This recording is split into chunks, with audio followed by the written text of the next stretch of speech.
இங்கே பாரு, ஒரு வாரம் கழிச்சு இப்போ தான் அவன் வரப்போகிறான். நீ இப்படி பீடை மணிக்க இருக்காம நல்லா குளிச்சு சுத்தபத்தமாக நல்ல சாரி கட்டி பவுடர் போட்டு பொட்டு வச்சு நல்ல மங்களகரமாக இரு, சரியா?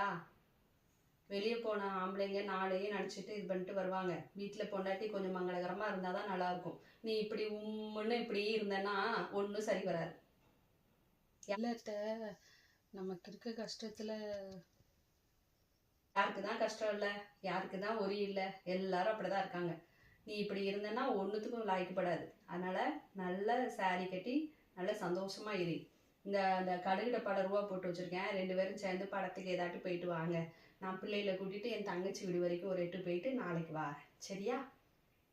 சரி, நான் போயிட்டு வரேன். இப்போதான் நல்லா அழகாக இருக்கேன் என் தங்கம். சரி, ஒரு காப்பி போட்டு தெரியாமா? நான் போயிட்டு அப்படி கடைக்கு போயிட்டு கொஞ்சம் பொருளை வாங்கிட்டு என் தங்கச்சி வீட்டுக்கு போயிட்டு வந்துடுறேன். நீ பிள்ளைகளை கிளப்பி வை, நான் போயிட்டு கடையில் சாமான் வாங்கிட்டு வந்துடுறேன். காப்பி கொண்டு வரியா? சரித்த, நான் இந்த காஃபி போட்டு வரேன். உங்களை மாதிரி ஒரு மாமியார் கிடைக்க நான் ரொம்ப கொடுத்து வச்சுருக்கேன்.